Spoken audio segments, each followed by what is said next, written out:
Hello and welcome to the South Valley Transit Study online public meeting. We appreciate all of you joining us tonight. And before we jump into the formal presentation, I'd like to review the Q&A functionality. Questions can be submitted using the Q&A button at the bottom of the screen. You can start submitting those questions now, and as they come up throughout the presentation, our team has reserved time at the end of the presentation to answer and respond to as many of those questions as possible. We'll wait a few more moments to allow other participants to log on, and then we'll get started. We will start with the formal presentation at 6:05. Thank you.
Again, just a quick hello to who are joining us for the South Valley Transit Study online public meeting.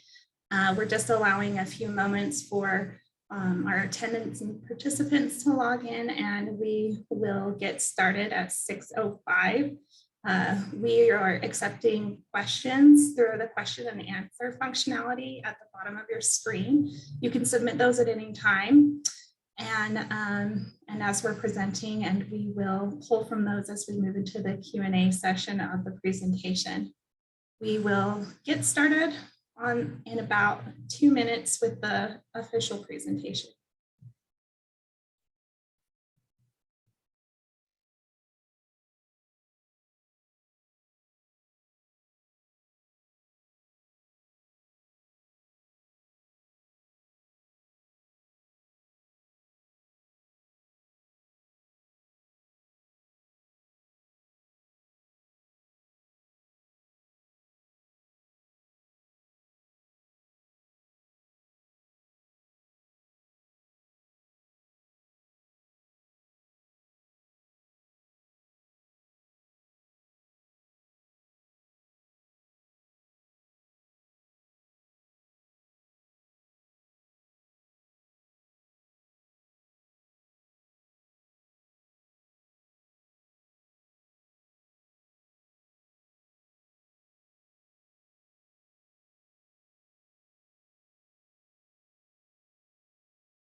All right, now that it's 6:05, we'll jump right in with our presentation.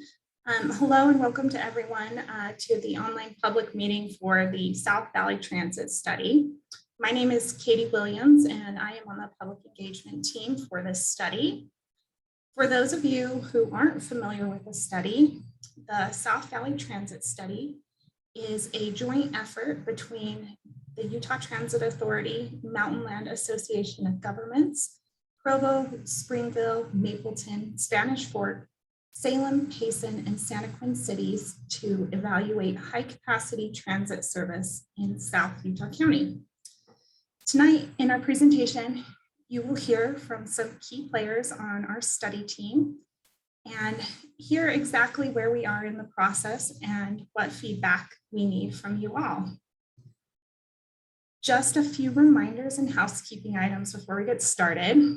This meeting is being recorded and will be made available on the study website following the public meeting. Should you need specific translation or captioning accommodations, please reach out to our study team for assistance with accessing any of the materials, leaving a comment, or watching the video.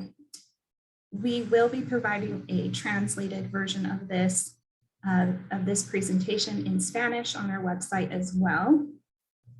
We ask that you, for the utmost respect to our panelists and presenters, questions or comments that are inappropriate, use threatening language, or include obscenities will be deleted and that participant will be removed. Now going back to our question and answer section. We will be accepting questions through the Q&A functionality that you can find at the bottom of your screen. We will get to as many questions as possible tonight and live during the question and answer period. You'll see the button there at the bottom of your screen, and like is here on the presentation. You just type your question directly into the Q&A window, click send, and it will show up in the Q&A queue. You also have the ability to upvote or like a question using the thumbs up icon underneath the questions.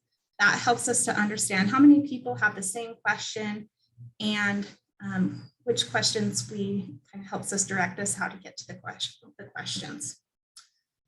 Members of our study team are monitoring the Q&A right now to answer any questions that may come up that require just a typed answer. And if we don't get to all of the questions during the formal presentation and question and answer period, we will make sure to follow up with you after the meeting. Now I will send this over to Mary De La Mar Schaefer. She's going to lead us into introductions and then we will dive into the presentation. Thank you, Katie. And thank you everyone that's joining us tonight. We appreciate your interest in the project. Again, my name is Mary De La Mar Schaefer. I'm the Regional General Manager for UTA in Utah County and had the opportunity to be a part of being the study manager. So it's been a fun and interesting process. And we look forward to your questions. I'm going to quickly introduce all our panelists tonight. Sean Seeger from Mountain Land Association of Governments, and Sean is the Director of Regional Planning. Thank you, Sean. Megan Waters from Utah Transit Authority is our Community Engagement Manager, and she helped organize and work with her staff to do outreach throughout the county. Claire Woodman, who is with Parametrics, and she was our Consultant Study Manager and lead on the study, with Shane Marshall from Horrocks Engineering, who did agency coordination. And then you've just heard from Katie Williams with Horrocks Engineering, who was helping with public engagement. So I think we're ready to go to the next slide. The study area went from Provo to Santaquin, and we examined a number of different ways that we could move high capacity transit process through this area. And we're going to now detail what that's all about. And Sean's going to give us a little background data first. Thanks, Mary. So the reason that we're looking at this project, as well as many others, is this population growth that Utah County and the entire state of Utah is facing. Utah County is expected to grow to 1.3 million population by the year 2050. That's how far out we plan right now. Put that in perspective, we have about 700,000 people in Utah County right now, so we'll probably double our population. in this graphic, you can see where that population will go. In the south area, that purple area, the place where our study is located, we're going to add about 250,000 population to that area by the year 2050. So immense growth, trying to figure out ways to move people using freeways, roadways, bicycles, pedestrians, transit systems, and this is one of those tools that we'll use. Let's go to the next one. So this project has been in our long-range transportation plan for a number of years. And we wanted to take a step back and just make sure that we were looking at the right transit project. And that's why we hired this team of experts to go in and back us up a little bit and look at transit improvements from Provo to Santaquin, try to find a locally preferred alternative, something that everyone would agree upon, and then involve all the parties that may be interested in this from a stakeholder perspective, all the local governments and the county and the Department of Transportation and the Utah Transit Authority and everyone in between. So that's where we're at on this. And I think Claire is going to take us through what some of our initial, how we approach this project. Thanks, Sean. So we went through a pretty rigorous multi-step alternatives evaluation process, meaning we started kind of at the top of that funnel on the right-hand side. So we looked at a variety of alternatives, looking at different alignments and looking at different modes, looking at bus and rail and different ways that we can try to meet the needs of this growing population in South Utah County. And so we started with kind of a long list of options. And then tonight we're going to talk about our detailed evaluation. And so that's a refined list that we have gotten ourselves to through this process so far. We went through an initial screening step and we went out to the public a few months ago to share those results. And today we're going to be talking about our detailed evaluation findings that will help us then select a locally preferred alternative, which is a little bit of a jargony word, but basically it's the agreement between the transit agency and the local governments on the type of transit mode that we want to use and the alignment that it will serve. So for our detailed range of alternatives, we looked at 3 different alternatives and we looked at 2 different modes. And so we first looked at a commuter rail alternative, and commuter rail is like FrontRunner. It's designed to serve regional trips. It tends to have a longer stop spacing. So it would really serve a lot of those commuter needs, a lot of those longer distance trips that we know a lot of folks make in South Utah County. And it would utilize a corridor that UTA owns along existing freight lines from Provo down into Santaquin. And it has 4 stops in Springville, Spanish Fork, Payson, and Santaquin. And then we also looked at a bus rapid transit alternative. And this has the same alignment as commuter rail, except we're using bus rapid transit, which is very similar to UVX. And so it's a bus operating in its own lane. So outside of all traffic, it would just be traveling in its own lane. So it can have kind of the same level of exclusive transit that commuter rail would have. And so we looked at that same alignment. It would serve the same stations.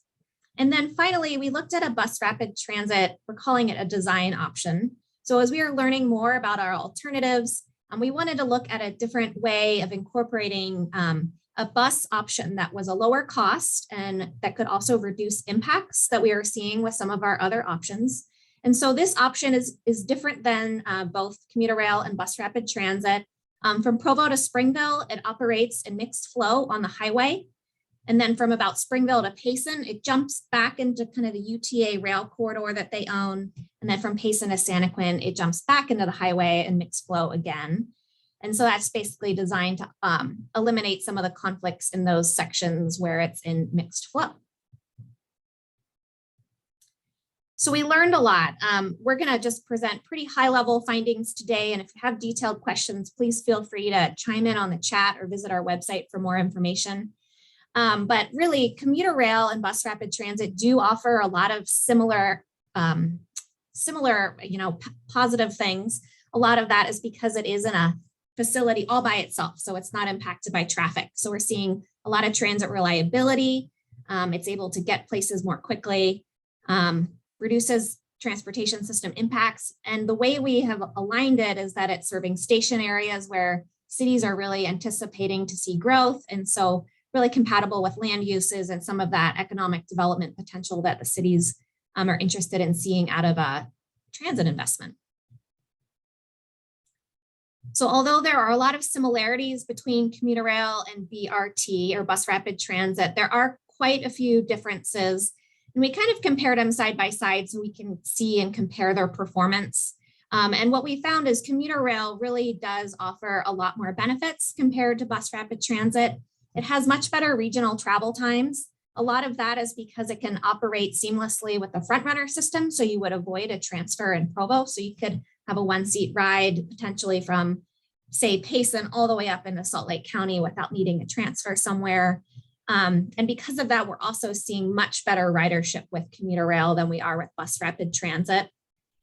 Both modes are fairly expensive in terms of a capital investment, but commuter rail is a little bit less expensive than bus rapid transit. It does cost a little bit more to operate and maintain. However, when you roll together all of these project costs with the projected ridership, though, the return on investment for commuter rail is outperforming BRT by quite a bit. So it is looking better in terms of that cost effectiveness. Next slide. And then just to kind of touch back on to the BRT design option that we looked at, once again, it really does impact things in terms of improving performance. It's a lot cheaper than the other options.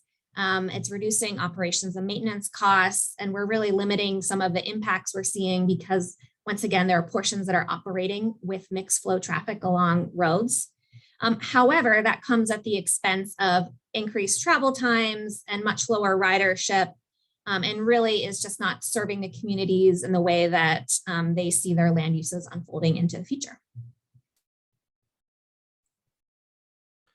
So as you can imagine, the study limits for this project are pretty long, from Provo all the way down to Santaquin. So we wanted to look at the possibility of phasing the project and breaking out some segments within it.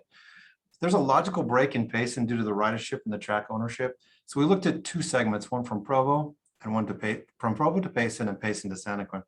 So the Provo to Payson segment costs less because the track is currently owned by UTA, like Sean mentioned earlier in the presentation. So this really returns a much better return on investment. And because the track exists in that section, there are much fewer natural and built environmental impacts. So it's a good section to focus on. The section from Payson to Santaquin, in that section, we'll really be focusing on corridor preservation. We want to make sure we identify the right corridor, the right right-of-way that we may need for future service, and work diligently on buying that right-of-way for a future extension to the south. Also in that area, there's several agricultural considerations to think about and look into. So we have some work to do on that south segment. From here, we're going to ask Megan to talk about the public involvement. Thanks, Shane. I'm just going to share a bit of a summary of how we've engaged with your communities over the past several months. We've heard from quite a few of you. Over 800 comments have been received in response to this study, and we have had over 2,500 website views. So we're really getting that interest from the community, and we love to hear from you. We have been out and about at 8 different events in the south part of Utah County. We've been to Fiesta Days, the Freedom Festival, Art City Days, a bunch of community events, and we were able to connect with many community members across the region. So to summarize some of the public feedback we have heard the past several months, the majority of the respondents and folks providing comments are supportive of transit, of frequent, reliable, and affordable service, particularly transit that operates with priority and exclusivity where possible. So that commuter rail, again, has its own sort of right-of-way. We're also seeing from the comments there is support for increased development at station areas. This includes things like housing and commercial developments in association with those transit stations. We're seeing strong support from the community for the front runner option and support for localized service to complement front runner. So local bus service that could help people in the community connect into that commuter rail service.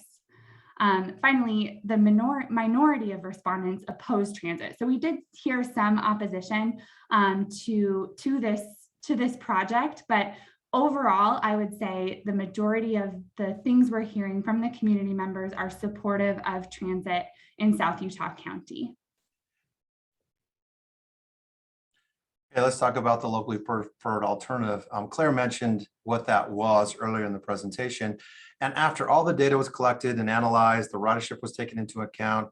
After we heard from the public, the team is recommending commuter rail from Provo to Payson, and then express bus service from Payson to Santaquin. So this LPA will take advantage of the existing rail from Provo to Payson, and it will allow riders to travel quickly from Santaquin up to Payson via bus. We also will, like I said before, be focusing on corridor preservation on the south end. And this whole locally preferred alternative really lowers the cost of implementation, allows the project to move a little bit quicker forward. Claire is going to talk about the next steps. Awesome. So we are looking to wrap up this study by the end of the year. And so this is our final public comment period. And it is open until November 12th. And based on our final kind of analysis of comments and pulling together our final data, we're looking to wrap up this study by the end of November. In early 2022, there is going to be the kickoff of an environmental study of this process. And so that'll be the next phase in this project development process where the team will really drill down, do more engineering, understand the impacts, and ongoing public engagement will also be a part of that environmental study. So there will be ongoing opportunities to continue to engage with this project as it moves forward. That study will take several years, and so that'll be ongoing. And then in terms of project construction and implementation, we've been getting this question quite a lot. And so right now the exact timing is unknown. And typically until funding has been secured, it's hard to estimate when a project will be fully constructed until those funds have been fully secured. But it's a great indication that it's moving into environmental and that there's a lot of momentum for helping to move this forward. And then I'm going to pass it over to Sean just to cover this last point about just typically how some projects would unfold and timeline. Yeah, for most people, it's quite disappointing that these projects don't move faster, but it's just the nature of heavy construction. You know, we're seeing anywhere from 10 to 15 years from a time a project is at where this one is at until it's delivered and opened up for service. I remember us working on the Utah Valley Express or UVX system in Provo and Orem. We started that project 15 years before it was, before we had the ribbon cutting on that. And it takes some time to raise the kind of capital money that's needed to build these things, go through the environmental clearances and get all the partner agencies on board. So my boss has this saying that when a baby is born, 15, 16 years later, when they get their driver's license is when they can actually start to use that road or ride on that transit facility. And so I always remember that with a little bit of affection and disappointment.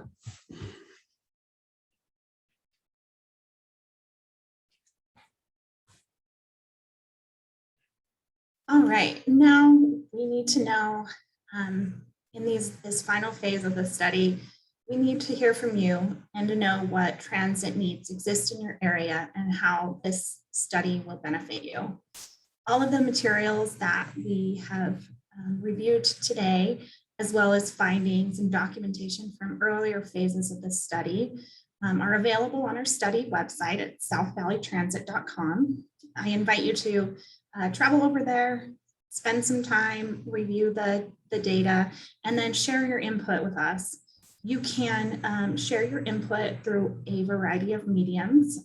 We have a hotline, email, website, and mailing address that you see on your screen where you can submit your comments to us. The website does include an interactive comment map on the public input tab. You'll navigate over there, you'll see a demographic information screen pop up.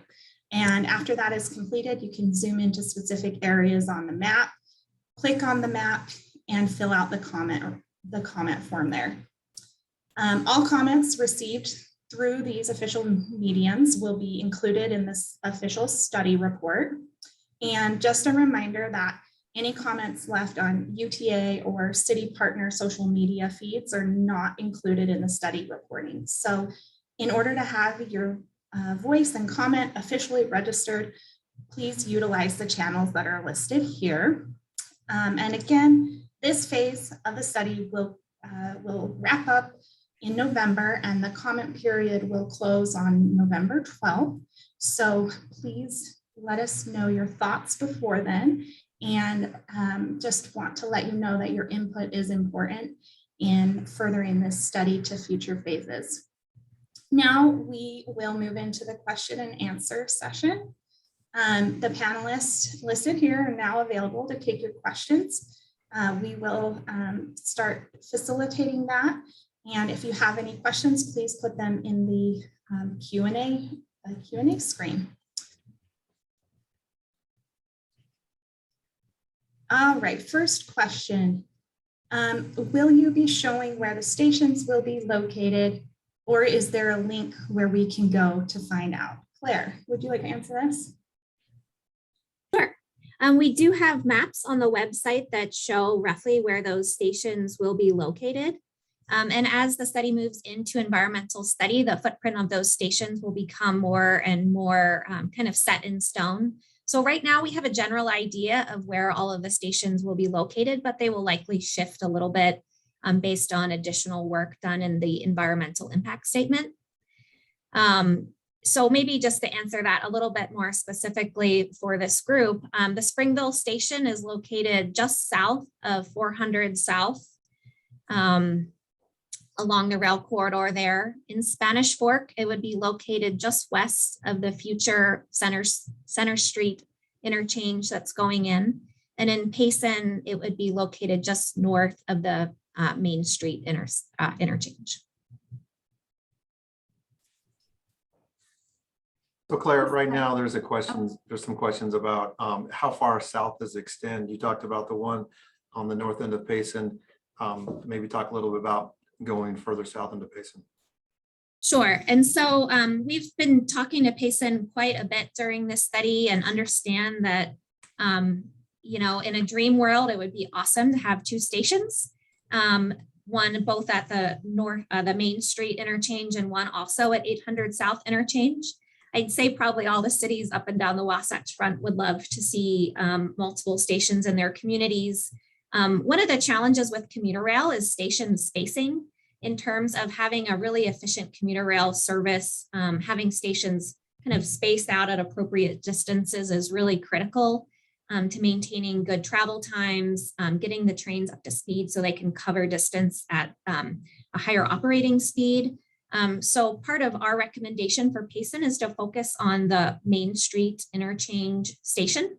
That doesn't mean that as the project looks at extending down to Santaquin in the future, that they could also look at putting in a station somewhere else, but that is not part of our recommendation today.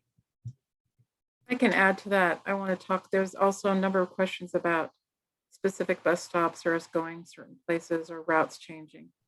A train isn't the only transit that we're interested in. And when people need access, we call it transit propensity index, and we look at a series of factors that tell us whether or not it's an efficient way to move people on a bus.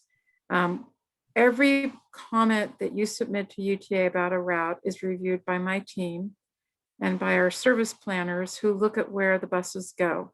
So you influence our process when you give us this kind of feedback, and some of the comments tonight I'll be bringing to our service team.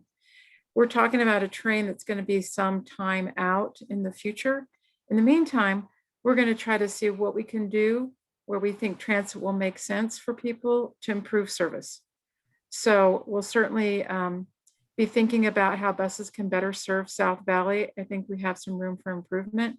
Somebody made a comment about the 821. If you could put in the chat, if you have any suggestions about where you want the 821 to go, I would love to hear it. And definitely when Front Runner does come, it does influence where our buses go. So we want to make sure the buses are helping those that need to get to the train stations to get there. So not everybody needs a station in order to use that transit. So please add any specificity. I would love to bring it to my team or give it to us anytime in the near future. We'd love to review that. Thank you.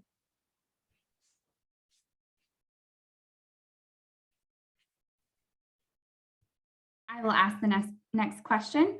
Someone asked, what plans are there to build up FrontRunner stations themselves to include things like restrooms, water facilities, as well as any businesses or high density housing?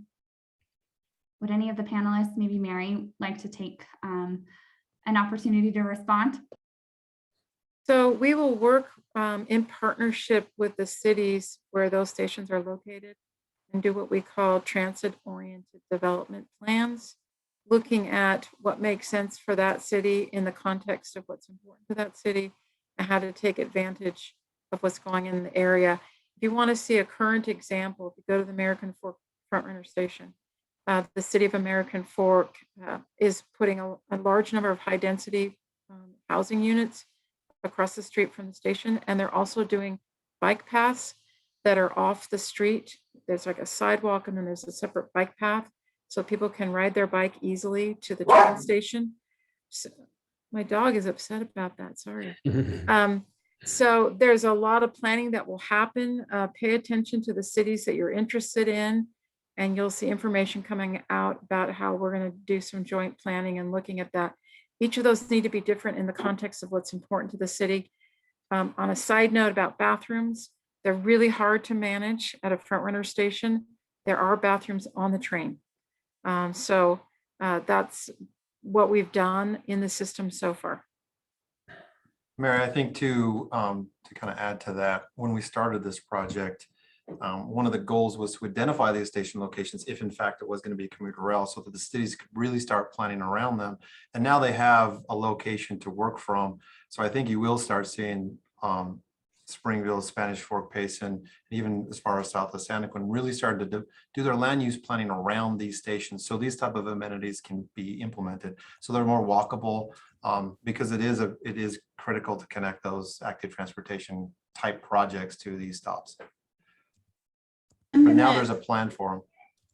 I'm going to throw this question to you guys. It's kind of along the same lines about stops and stations.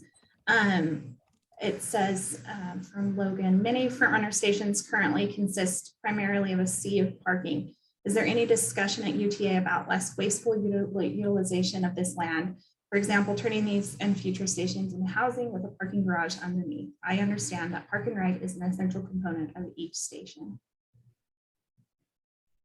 Katie, I can talk to that for a minute. Again, that depends on a lot of that has to do with what the city's intent is for the community and what they want to have happen. For example, at Provo, you see a lot of parking, but there is a plan in place that we worked on jointly between UTA and Provo City, where that would be high density housing and a parking garage would be built. Provo is further along in the sense that they have some higher density projects already being built at the station, but there's a much bigger plan available when there's a developer and where the timing is right to do that. I don't think every city will do that. I think it has to do with what the community wants in their city. And I think that'll be different from city to city. I think you're spot on. One really cool thing about this is that in each of these locations, there's nothing there today, right? So you can really start to plan around it. Unlike when you go up north on commuter rail, a lot of that was there. The infrastructure, the city was built before the commuter rail came. But as you go up through the corridor and you find those places that the station was by itself, you see high density, you see some of those really good TOD developments that you talked about. For instance, you talked about what's happening in the Provo station, but you move up to Orem and you really find yourself surrounded by student housing and high density housing that wasn't there before, but now can be there because of that stop. So really it's up to the cities to start planning around these things and make them part of the community as much as the commuter rail is. Yeah, it's really a great opportunity. I was hearing some numbers on the Orem station that you were just referring to, Shane, across from UVU, that pedestrian bridge structure that just got put in place this last year and opened up is getting 5,000 trips a day, some 500 trips an hour, something like that. And so that density on the west side that's near that FrontRunner station is moving over to the university side on the east side. We're seeing that dynamic start to take place of a good transit-oriented development there. And I just want to make one more plug here and building off of what everyone has said. UTA will start a TOD planning process for Springville, Spanish Fork, and Payson, probably in 2022, and that will involve some public input as well. And really the nuance of that is really wanting to make sure that what does go in around the station, be it amenities, parking, transit-oriented development, really is suited to the needs of each community. And it is not just like a cookie cutter, this worked in American Fork or this worked in Salt Lake City, so let's do it down here. Really the intent of that study is to make sure that what does go in around the station does really meet the needs of the community. So I'd encourage you to continue to stay engaged and keep track of what UTA is also doing around the stations as well. I would just tag on to what Claire just said, and that is sometimes you'll see a large parking area and it's sort of an interim plan. And the city, when the timing is right for development, may move to something different with UTA. So check with your cities and find out, get involved in that planning process that Claire just talked about.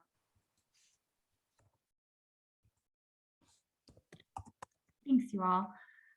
There are a couple of questions related to the next phase of the planning and environmental process. So someone asked about, why the process takes so long or what is involved with the length of the process and whether there's anything that community members can do to help speed up development of Front Runner farther south. Do you have any recommendations for folks on how they can advocate for this in their communities? I can try to answer that one to begin with, Megan. The Metropolitan Planning Organization is an association of all the mayors and county commissioners, along with UDOT and UTA. And we meet monthly with those elected officials making these decisions. And so if there's something that you want to see or don't want to see, please communicate that with your mayor or your county commission or your UDOT official, Utah Department of Transportation official, or your transit authority trustee. We have Mayor Acerson serving as our UTA trustee right now. He's the mayor of Linden. And so many ways to communicate that and to make your views known to those elected officials. And they're the ones making these decisions. Thanks, Sean. Our next question will be from August. And his question is the complication of extending Front Runner to Santaquin due to there not being usable tracks to where the stations would be optimal? I can take that one, Katie. There are a few factors that kind of go into the complications for extending from Payson to Santaquin. One is that UTA does not own any right-of-way south of 800 South and Payson. And so the cost to acquire right-of-way is fairly high in that section. The second is that because of the station spacing and the distance between Payson and Santaquin, there would be a lot more double track required in order for trains to pass one another. So that also increases project costs. And kind of the third factor is that based on the existing rail corridors that are in that area, none of them directly get to Santaquin. So we actually have to go from one rail corridor to another. And that in order to make the most efficient route does go through some undeveloped agricultural lands, which creates just more impacts that need to be better understood and requires more consultation with property owners and things like that. So that section is a little bit more complicated than the rest where UTA does own right of way and it's fairly straightforward.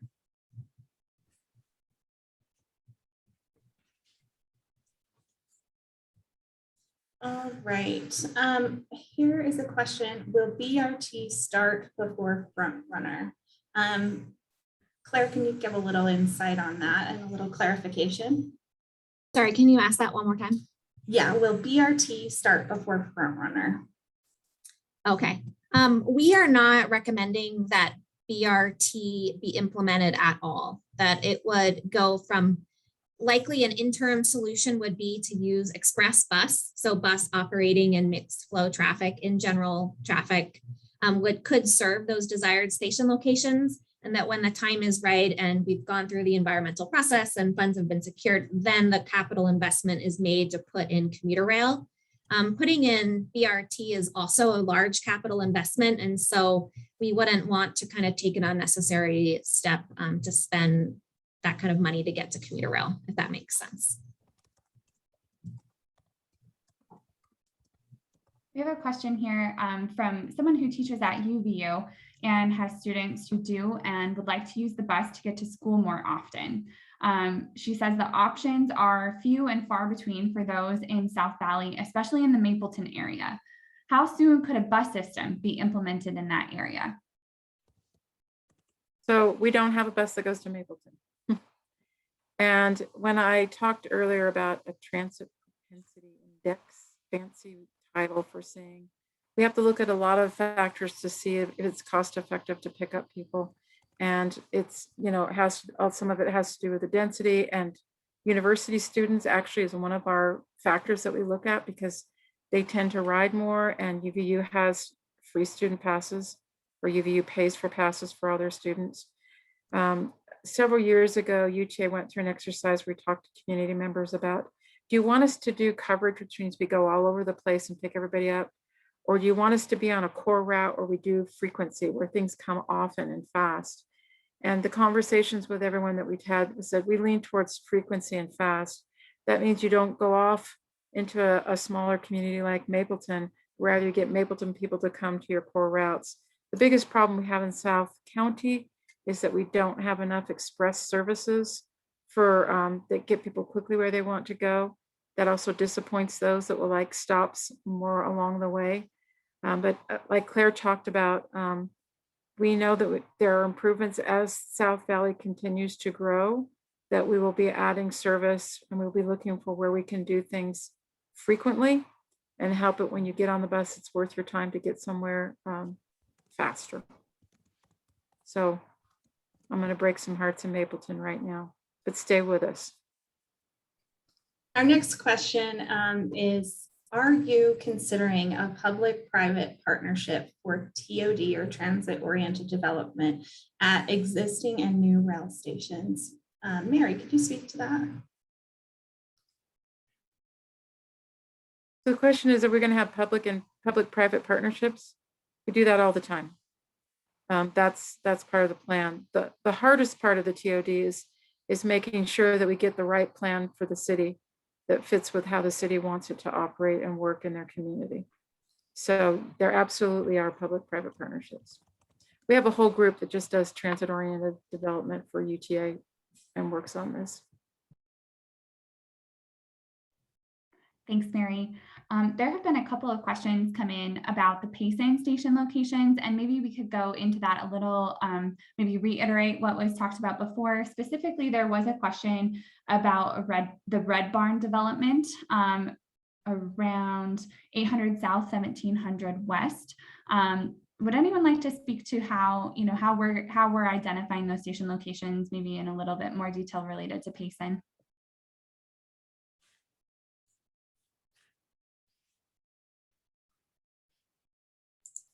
Can't find my unmute button. Like I can answer them. We talked about this a little bit earlier. So right now we did identify a station at that Main Street interchange. And so I will say, I mean, given the number of questions we've received and based on conversations we've had with Payson, I think this is a question that will continue to be looked at as things move forward. Our initial recommendation is a station at Main Street.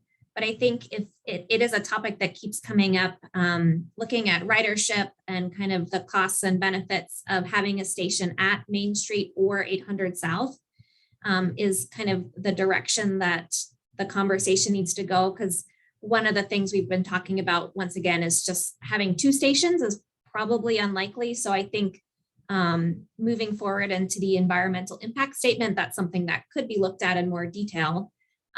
Just based on our initial recommendation, we are looking at Main Street, and a lot of that is recognizing some of the planned TOD going in with the proposed Bamberger Ranch plan that was done several years ago. We know there's a UVU campus going in there as well. So there's a variety of trade-offs between those two locations, and we'll certainly be looking at that more.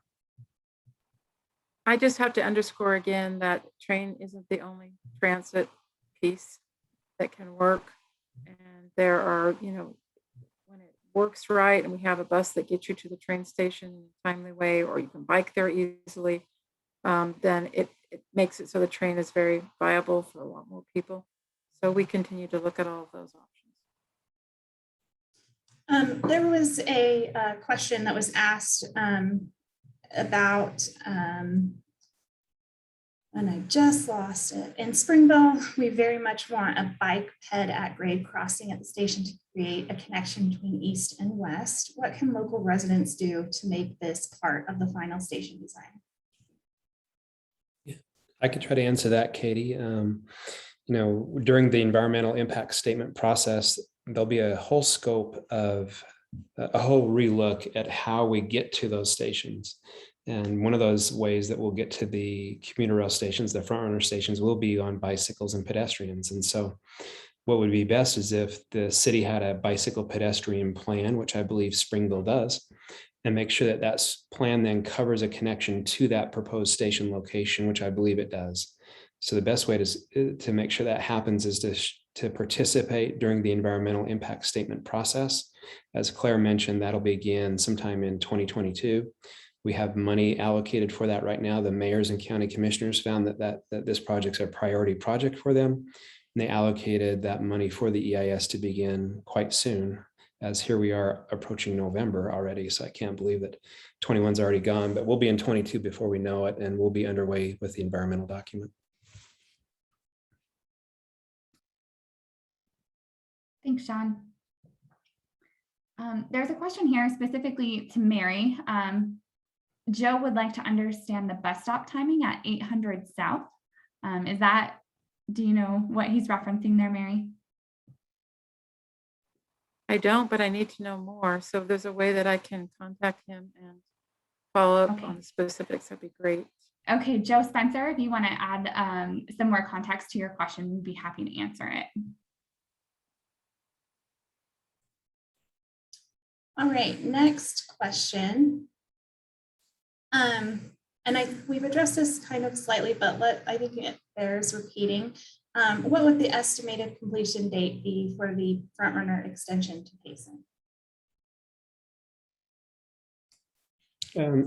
I could try to start off on this one. As we've mentioned earlier, we do not have any money allocated yet for construction.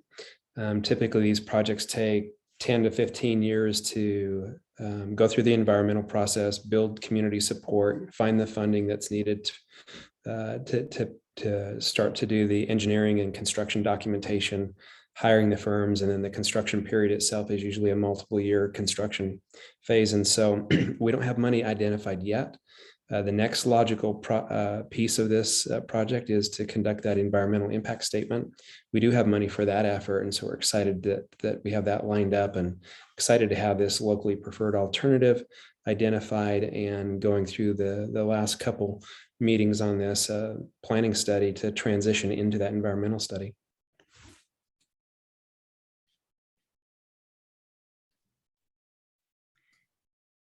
Thanks, Sean. Tyler asks if there has been any preliminary thought to how frequently the trains will run all the way to Payson, or if some will terminate in Provo like they do today. Were those differences in kind of trips considered in the ridership projections? I can answer that one. So for this study, we looked at two different operational scenarios just to get an understanding of how ridership would respond to those different frequencies that trains could have. I will caveat that with, we don't have a recommended operating scenario yet that would happen kind of much later down the road based on available funding for O&M and ridership and things like that. But we did look at two scenarios. One was commuter rail operating at the same frequency as Front Runner operates today, and then it would be fully interlined with Front Runner, meaning that all trains starting in Payson would just run all the way up and down the Wasatch Front with no transfers at Provo.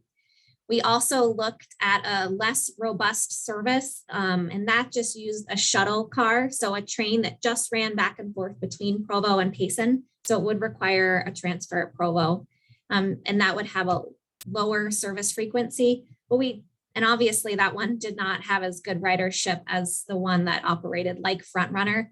But part of looking at those two different scenarios is really understanding how ridership does change based on the frequency that services being offered. And so we have a good understanding of it. And as the study moves into environmental, we'll be digging into those different scenarios a little bit deeper. All right, and this one, Claire, I think you can speak to as well. Have you already looked at coming east closer to State Street at all? Since the train already follows some of State Street in Provo, can you discuss the kind of alignment process? Sure. We chose to use the rail corridor that is closest to I-15. It makes that most direct regional connection, and it's also the rail corridor where UTA has ownership. And so we did look at, it's the Sharp industrial lead on the north end, and then the Tintic industrial lead sort of in the middle and towards the south. And that is closer to I-15. We did look at, in the early phases of the study, we did look at alternatives that did run further to the east along State Street and kind of created more of a local connection using local roads. But we found that those alternatives didn't quite meet our project goals of really serving those longer, more regional commuter trips that we were seeing as a strong need for this project. Katie, before you go to another question, I just want to clarify, there are some comments, questions about it wasn't Red Barn, but it was Red Bridge at 800 South in Payson, and questions about what bus service may or may not be there. It's premature to know what bus service we would provide. We'll be watching to see what the population is there initially, and as it builds out. A bus route is a fairly expensive proposition, obviously much less than a front runner, but it can be hundreds of thousands of dollars. And so we're going to make sure that our bus goes where it's most efficient and picks up people and gets them to the right places. In the meantime, one of the things that we do provide at UTA is a van pool service. So there is a really wonderful program that we run. If you're interested, put it in the Q&A, and you can have van pool groups where a much smaller groups can use that service at a very cost-effective price point to get where they need to go.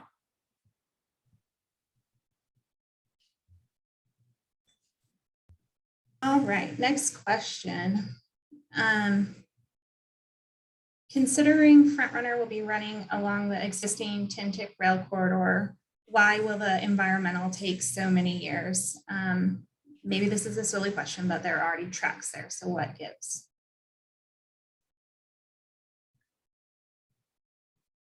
I can try to answer that question, Katie. This is the painful part of my job sometimes, is being patient and working with the resource agencies that we have to work with and making sure that we're conforming to the requirements when we're using, when we may be anticipating federal funds.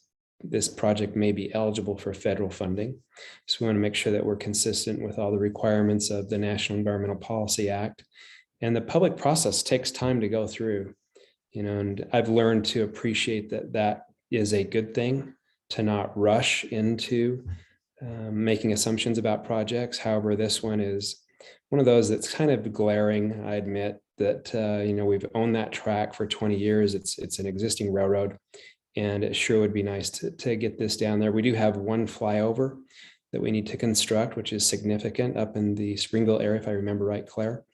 And so that's a substantial engineering effort. And that's one reason to, again, make sure that we're thinking of everything as we go through that design process. So Sean, when you mentioned that 10 to 15 years, you were talking about the environmental work, the design work, the construction, and then the operation side of things, right? You weren't just talking about the environmental process. That's right, Shane. So it's, I think there was a question, Sean said 10 to 15 years. When did that countdown start? That's probably before this study started. So this study included some of that 10 to 15 years. So it's not 10 to 15 years today necessarily, but there is some, the process has begun. The next phase is environmental. It won't take 10 to 15 years. That'll be followed up by design. And then at the end of the day, it's about when construction dollars can be found and put towards this project. I think that's the biggest key on implementing a project of this size. Well said. Thank you.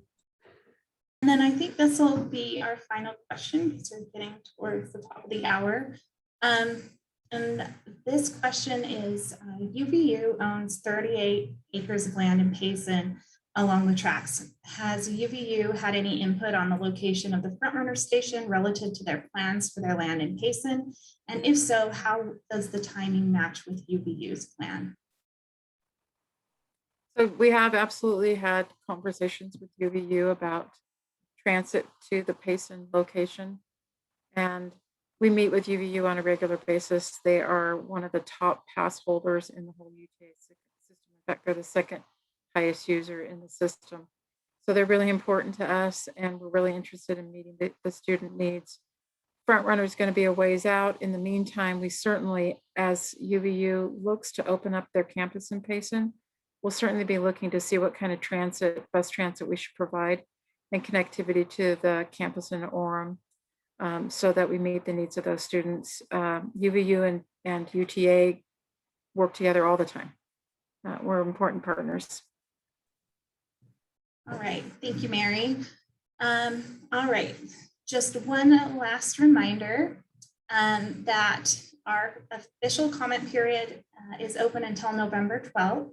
We appreciate all of our presenters here today, and we want to thank our city partners and their leadership and support as we have worked through this study.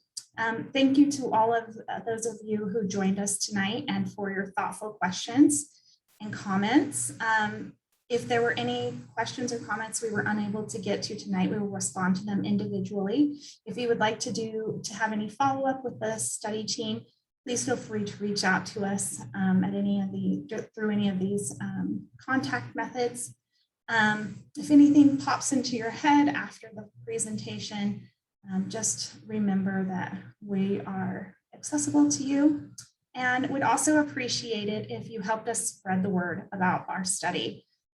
This meeting has been recorded, and we will make it available on the study website through UTA Social and on their YouTube, and a translated version of this meeting will also be made available. Please comment and share, and we appreciate your time today, and that will conclude our public meeting for the South Valley Transit Study.